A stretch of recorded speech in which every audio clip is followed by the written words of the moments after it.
Hi! So, I know you clicked on this video probably thinking it was going to be gameplay good, writing bad. And it's not really good. Well, I mean, yeah, but not exactly. It's mostly just going to be about the writing is what I'm trying to say. But I will talk about the gameplay real quick. The gameplay is pretty good, it's fast and fun, and there are a variety of ways you can play it. There are several classes, each have 3 skill trees, which gives you 3 ways to play each, essentially. I mean, it's no Path of Exile, but it's nice. And the gun variety is really fun. Each gun is connected to a brand, so you get a good idea of what you're picking up stat and special ability-wise when you pick up a gun. TDO ain't the best at anything, but you throw them like a grenade instead of reloading. TORGUE guns always do explosion damage. Maliwan are always elemental weapons, etc. This whole concept of gun brands from a gameplay perspective is kind of fucking genius, and it's mind-boggling that it came from the same studio that brought us Battleborn, in which every gameplay decision seemed dumb and stupid. There's also a very nice variety of enemies, especially compared to the first one, and there's a good couple of bosses that are fun to fight. Essentially, if you want a game that's Diablo 2, but a first-person shooter, this is the best one out there. I mean, I'm about to talk a little bit of shit about this game, but I got more than 200 hours in it, so something had to keep me going. So fuck it, let's get into the meat and potatoes of this, the writing, and I'm gonna start off with my big hot take. Some of the writing is good, but most of the good stuff is sort of buried beneath the bad. And a good way, I think, to explain where some of it went wrong is to ask the question, is this as bad as Yick? No, Yick's problems were foundational. This game has a foundation of writing that is solid. It's just that a lot of what was put on top of the foundation was bad. Also, the writer never did anything super egregious and horrible, and it was a big production, so there was a team of writers. So I'm just going to say it was written by Tony. And the thing is, I think Tony's pretty talented when it comes to some stuff. I just think that he's focusing more on the stuff that he isn't very good at. I'm gonna switch between good and bad a little bit as they come up, but let's start with some good. The backstory of Pandora and the universe at large. The overall, deeper lore of the Borderlands games is interesting. It's a cyberpunk dystopia, but with large weapons manufacturers at the forefront of technology. You have all these corporations who all put on these wonderful advertisement faces as they essentially exploit as much as possible. They each have their own personalities. Jacob is old-timey, Vladoff is USSR-like, Hyperion is sleek and technological, etc. And not only that, but then there's all of the stuff about sirens and the vaults, which is shrouded in mystery. Okay, I think they did just write down a bunch of questions without any answers, but you know, it could be feasibly interesting, maybe. And then you get down to Pandora, which is a little dirtball with very limited resources aside from deadly fauna. It was at one point partially owned by the Doll Corporation. They set up some mines, some factories, imported some prisoners, and made scant money off it all. And then they were forced out by Atlas, and they didn't really give enough of a shit about the planet to fight back, so they fucked off, leaving all of the equipment and employees on the planet with no way to leave. So the denizens of Pandora, stuck on a rock, screwed over by their employers, and hunted down by ravenous everything, descended into anarchy. Now, this is kind of an interesting premise. It's the story of a dirtball in the middle of nowhere on the edge of a super advanced cyberpunk universe that shows the signs of economic depression that happens when you're in the ass end of nowhere, the less neon side of cyberpunk. There's a lot of potential here, and I feel like it's kinda squandered. In the first one, the backstory is just sort of there to explain why the bandits are trying to kill you while you look for a treasure chest. In the second game, Tony almost did something with it, but I feel like he took the idea and pushed it in the wrong direction. So for those of you who don't know, the story of Borderlands 2 is that there's a man named Handsome Jack. He's the CEO of Hyperion and owns Pandora. What he says he wants to do is make Pandora a paradise and get rid of all of the bandits. But what he really wants to do is to open a vault, summon a monster, and kill everyone. You don't like that, so you want to stop him. Now, Tony, this could have been kind of an interesting social commentary with a little bit of depth, but unfortunately the way our heroes react to this is that they form the plot of every dystopian YA novel. They form a resistance, get everyone on the planet on board with fighting against the evil dictator. Which, I mean, is not bad necessarily, it's just really overdone, and it removes some of the depth from the theming, putting it really on the nose, and kinda makes the world a little flat. The world is very black and white. Handsome Jack bad. That's how everyone in the world sees it. And this is kind of weird because to add some color to that, you don't really need to change much. You don't need to make Handsome Jack less evil. You don't need to change his motivations or his actions. He's putting on a good face for the public.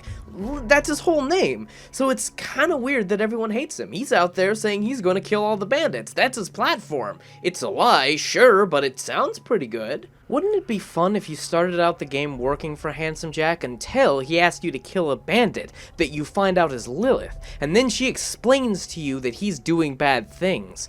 Maybe Mordecai is being drunk and not paying attention to the world, and then he hears about this Handsome Jack guy and how he's gonna kill all the bandits, and you gotta show him that Handsome Jack's a bad guy. Now when the game starts, like, the first thing you hear is Claptrap tell you that Handsome Jack is the bad guy, and pretty much everyone seems to echo that.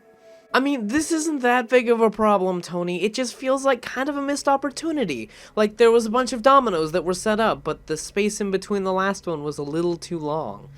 Also, this kind of hurts the characters a little bit. It could have given them something to be, or a side to take, or some growth to have. Easy characterization that flows with the world. But instead, they got nothing, mostly. The characters aren't that good, and that's really a bigger problem. The protagonists of the previous game come back and they are our guides throughout the story, and they're mostly two-dimensional, which isn't super good to be as the big players of the story. Plus, these guys, with as little as they got, have more than everyone else in terms of character. They have at least 2 dimensions. Everyone else is like a character from a skit that exists as a joke. Like, there's Ellie, she's Scooter's big, huge, fat lady sister. And Hammerlock is Lord Brittington Gentleman in this world full of crazy fools. And then there's, like, Claptrap. There is a good character in this game, though. His name's Handsome Jack. And it seems how good of a character you are is based on proximity to Handsome Jack. To the point that when they incredibly transparently brought his ass back in the next 2 Borderlands games because he was the most popular one, I wasn't even mad. I was just happy to see him. Here we go. Now we're getting to the bad stuff. So I'm gonna put forth an idea. Imagine if the game had utilized the world it was in and decided to build its humor around that. A little bit more depressing and dark humor that seems like the characters are taking their situation seriously and are joking away the pain, rather than the wacky zany stuff. Essentially less Deadpool. I got places to be, a face to fix, and oh, bad guys to kill. More nice guys. Tell me the truth. And don't take it easy on me just because I'm your father. You just tell it to me straight. Am I a bad person?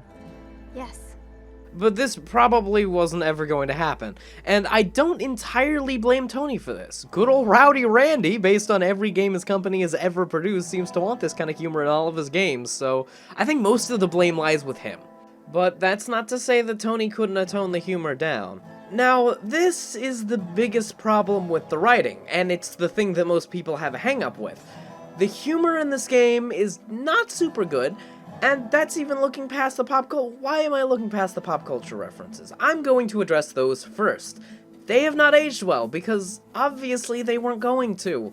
And half the time the joke is just, they said popular thing in this video game. That's a big problem with the rest of the humor too. A lot of times it's just, they said word. I mean, sometimes it's a silly word, but sometimes it's a word you didn't expect a character to say. Bonerfarts. Sometimes it's a reference to pop culture. Sometimes it's a word that is said loud. Sometimes it's a curse word. Cordially invited, bitch! Sometimes it's not a curse word. Now this is a type of humor, but it's not a terribly smart type of humor, and it gets real old real fast. And this game isn't super short. Now, it's not that this humor can't be funny. Look at every SNL skit with Adam Driver in it. I married your granddaughter! Filled her belly with my festering seed! And sired a boy! But in there, it's obviously a combination of ad-libbing and his performance that really makes it work in a 5-minute skit. The humor is incredibly distracting in this game because it's really overbearing. Tony, you don't need to keep trying to be funny to keep us entertained. We're here to shoot shit. It doesn't need to be like this all the time. This game's got a great art style, and Pandora is a wonderfully depressing trash heap. This game could have been incredibly atmospheric, and, I mean, watch.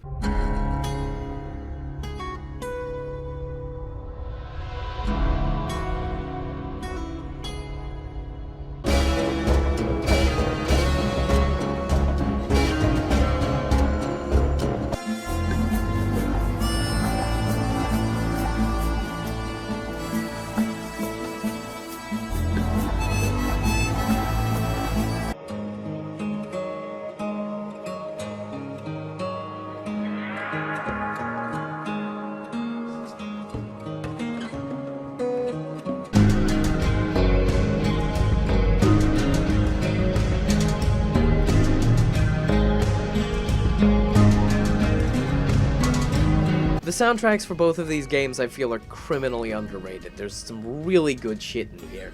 And that combined with the visual style all around just creates this wonderful atmosphere that I feel like is kind of hampered by the writing. If you turn off the dialogue, it's almost a completely different game. So I know a lot of people are picking up Borderlands 2 because Borderlands 3 was announced, so if you haven't beaten the game yet, or at least gotten past where angels fear to tread, spoilers from here on out. Alright, we're gonna have like some Dora the Explorer fun with this. I'm gonna say a couple of ways that he could have screwed this up, and then I'm gonna have you guess at your screen which way he did. And I think that's gonna be fun. Let's do it. The most obvious way he could have done it is if he was tone deaf to the tragedy. Tony, you gotta keep that humor from interacting with the drama, or else it's going to destroy the tone. You are walking on a very thin line trying to have anything super serious happen when so much of the established tone is super silly. Next is good old-fashioned over-explanation. What happens is if there is a twist, you have characters reiterate or explain everything in such needless detail it takes away from the actual thing that's happening. Another thing is that you're not working with the most incredible characters here. Some of them do die, and if you want me to give a shit about their death, you're going to need to make an impact with it.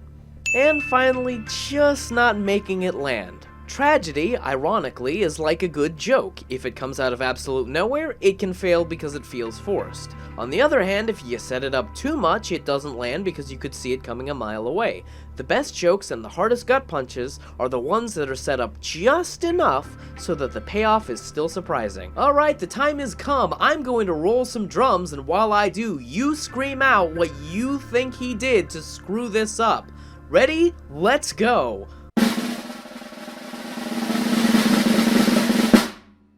The reason I went on about how the theming and the world and the plot and the humor should all take themselves more seriously is because whenever the writing takes itself seriously in this game, it improves significantly. So I'm gonna break down some of the serious moments. And you know what? Let's just jump into Where Angels Fear to Tread. This is the best sequence in the game. It's actually kind of fantastic. So it starts with you stealing a key from Jack, but Angel informs you that to really stop him, you need to destroy his catalyst. Her. She is a human and a siren. But after that reveal, Jack screams, "You get the hell away from my daughter!" And that's all it gives you. That's all you need. And this was subtly set up. Angel had actively avoided using curse words because... And, of course, there were some lines thrown around by Handsome Jack that sort of implied this. In this sequence, not a single line is wasted. The longer and longer you fight, the more and more desperate Jack gets, to the point where he's begging you to stop. Angel refutes everything he says, pointing out how he treated her is indicative of how much he doesn't actually love her. In fact, alluding to previous ways he's abused her without outright explaining what happened. It feels natural. But, the first time she does this, Jack says, I'm heading down there to blow your brains out myself. You hear me? To which Angel replies, "He's lying. How never faced this person." But then, take the ball, kid, and tennis. I'm going after Jack.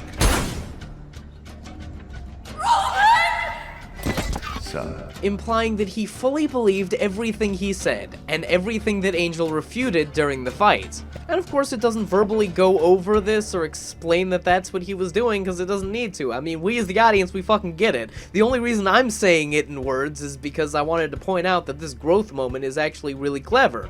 And this setup payoff theme is in the Bloodwing fight too. Handsome Jack gives Bloodwing every element. Fire, electricity, corrosive, slag, and... Damn, I forgot the last one. What the hell was that again? Now, this is played off as a joke during the fight, which might have lessened the impact of the tragic moment, but then it turns the table on us when Handsome Jack says... Now, with how little this game has taken itself seriously up to this point, this worked really well to put a blinder over our eyes. Plus, this is coming before Where Angels Fear to Tread. It gives you a good reason to want to take something from Handsome Jack. Tony, these are really clever. Listen, I never thought I'd say this about anyone, but I think you shouldn't focus your energy on comedy, because you seem to have a fucking talent for tragedy. You should just start writing really depressing shit. I'm serious, this is good. When you take yourself seriously, the writing goes from intrusive and annoying to engaging and clever. There's a side quest in the Iridium Blight where Handsome Jack asks you to check on his grandma. He says that he's worried about her and that he wants to have someone make sure that she's okay. When you get there, it's crawling with bandits, and you find his grandma dead. Handsome Jack then explains, Thank God. I was so worried you killed those bandits before they could murder old Gran. and this is not because he's just evil. This is because he was raised by his grandma, and she physically abused him. That informs on Jack's character, his motivation, the way he treats his daughter, and it makes the joke work much better. Like, Tony, stop pussyfooting around with this silly shit, pick up that baseball bat, and bash my fucking teeth in with it. But yeah, so far as I can tell, you're not writing the third one. It's up to some other Tony to do something with it. But who knows? Maybe they'll flesh out the world and really expand upon the themes. Nah, but what even is a theme? We don't need that dumb bullshit in our game, am I right, guys? Lamau, streamers though, right? Right, streamers? Fucking streamers?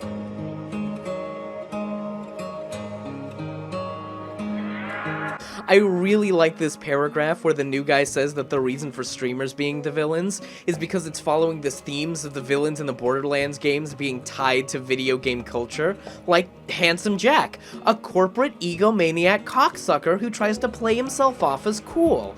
And you know, that tracks. That's why he was such a good villain. Write what you know, the writing team knew someone like that.